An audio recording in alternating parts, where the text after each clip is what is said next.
Hello, everybody. I'm George from Ireland. Well, thank you for coming to my channel. And this is about Russia's summer offensive. Now, it's not quite over. Here we are, 18th of September. It's got like at least a month to go. It's been going on for roughly 5 months. And by about the lowest estimate, the Russians have suffered 100,000 casualties. That doesn't mean 100,000 killed. Only about a quarter of that are killed. So the wounded is everything from like, a triple, quadruple amputee down to very lightly wounded and go back to the battlefield like the next day. And goodness, some of the people have been wounded, recovered, go back to the battle wounded a second time, recover, could take months, go back even a third time, might be eventually be killed. So incidentally, the same person can show up more than once in the casualty figures. Prisoner of war, exchange, go home, then get wounded or something like that when he or she returns to the battlefield. Only about 5% of the Russian military are women, and they seldom put them in combat roles, but some of them have definitely been killed. Yeah, they failed in many of their stated aims. They haven't taken any of their major Ukrainian cities, and so now you look back to what General Valery Gerasimov, the chief of the general staff, said about 3 weeks ago, and that his army had won some huge victories in eastern Ukraine and indeed in southern Ukraine, or do they call it? Do they say like Malorossiya or Novorossiya? The some of the illegally occupied regions. Remember, they claim five Ukrainian oblasts. Now, they only fully occupy one of them, Crimea, which they fully seized way back in 2014, and only one person was killed in that, which is why they're so cocksure about this one. And also, all the other ones, they don't control the entirety of any of the other four, and they control the regional capital of only one of the other four, and so on. So it really has been a huge disappointment for them. Nevertheless, they have gained ground, and he claims they've seized 150 towns, villages, and hamlets since then. They've almost encircled Kupiansk, which is an important town near Kharkiv. Kharkiv being the second biggest city in Ukraine, really close to the Russian border. Remember, several years ago, I was offered a job in Kharkiv. Well, I'm sorry, I went for the job. I think it was offered in the end. And this is a very Russophone city. I remember the Donbass war had already begun. And I thought, well, how would I explain myself saying you're Irish or possibly British, right? You've lived in the Middle East, you speak some Russian, you're coming here on a tourist visa, not a work visa. In the winter, you don't have any friends here, don't have any relatives here. You don't want to do winter sports. You just want to just hang around doing nothing, not remotely suspicious. I would look like a spook, which I never ever have been. Anyway, so it goes on. So even the mill bloggers, as in those pro-war Ruskies like Riber and so on, they are open that this is a real letdown for them, and it's cost them a lot in terms of lives, but also tanks destroyed, armored personnel carriers, infantry fighting vehicles, howitzers. So not so many planes or helicopters. They very carefully husband those. So that is a pressure point for Putin. He really guards his delicate air force. Why? Now, it strikes me if you do the sort of lineup between him and NATO, Russia has more of most things. Now, often it's poor quality. It had more before the war, a lot destroyed. They haven't produced enough since. Especially, it has a lot more if you take the USA out of it. Thinking the United States is going to fight, Turkey may well not fight. If you take Turkey and the United States out of it, Russia has more of just about everything. Even if the technology is 2 generations behind. The one thing it doesn't have that many of are planes. So the Russian Air Force only had about 3,000 planes at the beginning of the war.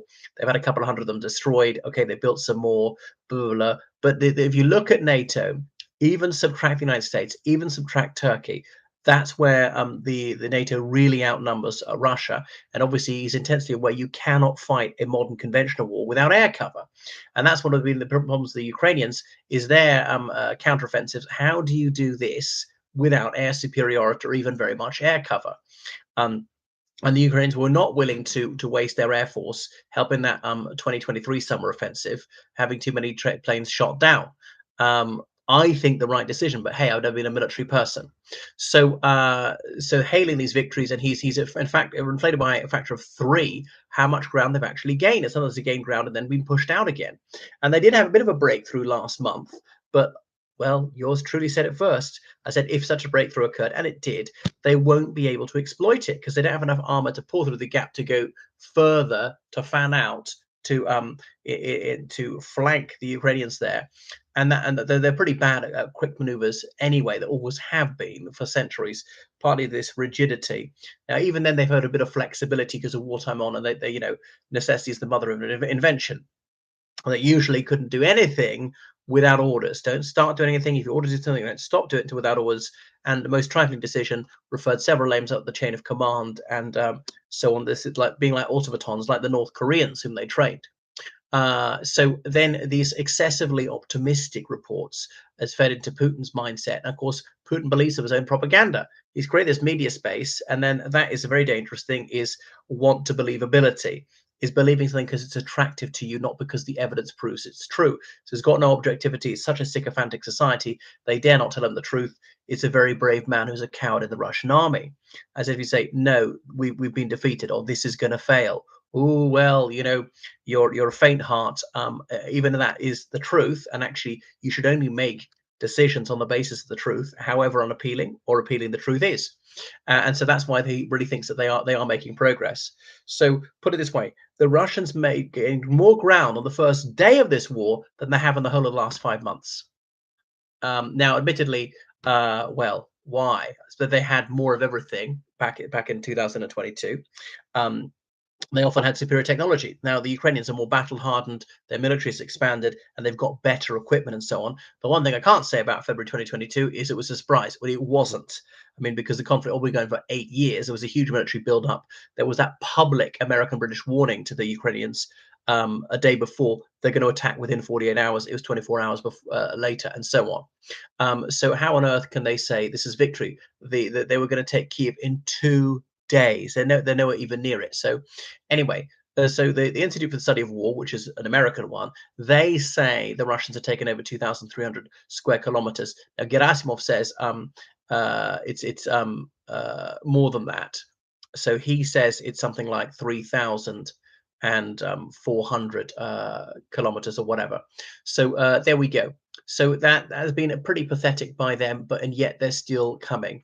So Chasiv Yar, that was something that though they did actually succeed, and that's a sort of a minor city, but it's largely reduced to rubble and so on. And they claim to have rebuilt the occupied cities, but they haven't. The Potemkin villages, there might be one street they've tarted up, and they'll film that one only.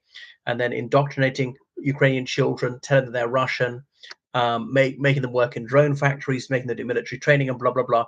And if you know which side your bread is buttered on, you'll play along with that because you're going to be called a fascist or whatever. You don't want your parents going to jail. Because are you going to get school meals? Are you going to get a school certificate? Are you going to get anything good in life? And so then the rewards of treason are great. And obviously, I can't blame them. Admittedly, some of them might be ethnically and or linguistically Russian anyway. A lot of people have mixed ethnicity, of mixed language. And all right, some people genuinely wanted to be part of Russia, which doesn't actually legally make them part of Russia, and so forth. You have the right to move to Russia and get citizenship, and so on. So they still haven't got Pokrovsk. I thought it was going to ship 4 months ago. The Ukrainians, they have exceeded expectations yet again. So now they did well near Dobrapila, which is close to Pokrovsk. Right, that was their own more or less breakthrough, but then the Ukrainians have pushed them part of the way back. So it's really not going well for them. So that there are rumors now that Gerasimov is going to be dismissed. I'm not sure if that's true. So he is this, how to put it, this dead-eyed goon. You can see he's just like utterly heartless. There's some disconnect in his mind. There's something missing him. No humanity, utterly cold. A man after Putin's own heart. Own heart. He's this clunking brute, and would just hammer and hammer, hammer. Doesn't care how many people get killed, even his own side. Although being careless with his troops' lives actually hasn't yielded serious results. So yeah, they're still fighting around Kupiansk. Anyway, so yeah, the Ukrainians, they don't have enough troops and so on. They're fearing the war weariness. Now Russia's fearing war weariness. If you look at the opinion polls, the willingness to fight this war is down the lowest ever. Okay, those who say they support their troops and believe they're right to be fighting, that's still majority. That's still over 60%. Now, how much can we trust these polls? People dare to say what they really think, even to so-called stranger, even so anonymized. Probably not. So it's probably a little bit lower than it really is, and that's because Putin's obviously completely controls the media, 360-degree propaganda, incessant pro-war publicity, through school textbooks, so-called important conversations, this brainwashing subject in school, through posters on the street, through radio, television, the internet, everything you see and hear is about it nonstop. And obviously that seeps through to people. Most of the human mind is subconscious, and that's automatic, and that's just really just about repetition. While we have accents, that's why everybody in Afghanistan is a Muslim, and everybody in Cambodia was a Buddhist, and so on, because they just follow the crowd, and it becomes dangerous not to. And Russia is notoriously intolerant of dissent, and now it's worse than any time really since the 1970s. Would it go even earlier? It's not quite up to Stalinist level. Okay, so that's why even those who think the war is a righteous effort in Russia, those who claim it's a crusade, they think it's not good enough. So they're very disappointed. So they didn't really control these cities. So huge, huge, huge. Anyway, so like Jan Matiev, and he's a Russian analyst, and he says over 60,000 have been killed. Sorry, over 30,000 have been killed, and so on. So they're not quite in the meat assaults, partly because they don't have the manpower to even afford it. So wow. So is it going to be better for Russia in 2026? I mean, I don't think so.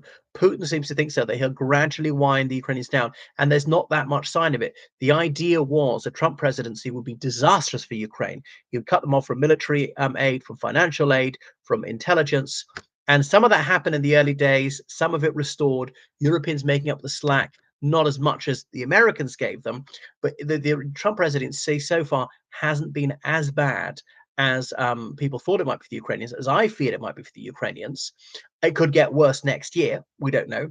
On the other hand, the midterm elections next November. Now that could go either way for the Ukrainians. That I mean, the Republicans say, well, we have to do something popular. Let's cut off all military aid for the Ukrainians, or say that would be too unpopular. That would be defeat. We're going to have to increase it, something like that. The Democrats come in and they're likely to increase it.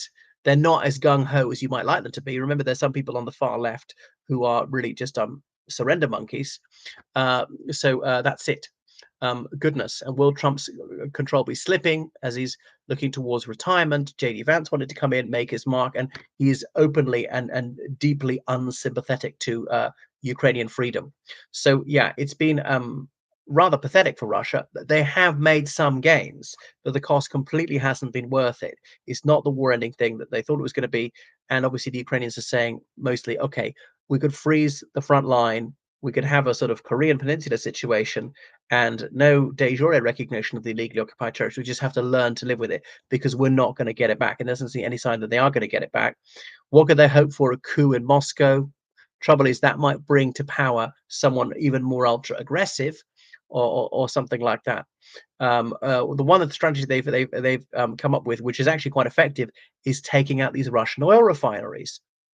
And that hurts Putin, which is, I suspect, why he started hitting those Ukrainian government buildings, which he never tried to before, or even the drones into NATO might be a shot across their bows. You let your underling, and he views Ukraine as simply a Western avatar, do this to my refineries, I'm going to spook you with drones. Partly because drones have crossed into NATO territory several times in this war, and there's been no serious response. So he's pushing further and further and further. Salami tactics. He went an inch over the line, and another and another and another. That's why in Ukraine, so not Ukraine, in Poland, it was 19 drones. It wasn't one, and they weren't going a few kilometers into Poland. They're going hundreds of kilometers in there. So seeing he can get away with so much because there's no pushback. All right. Thanks for watching my channel. Make sure you subscribe on Patreon. Donate PayPal. George Goodbye.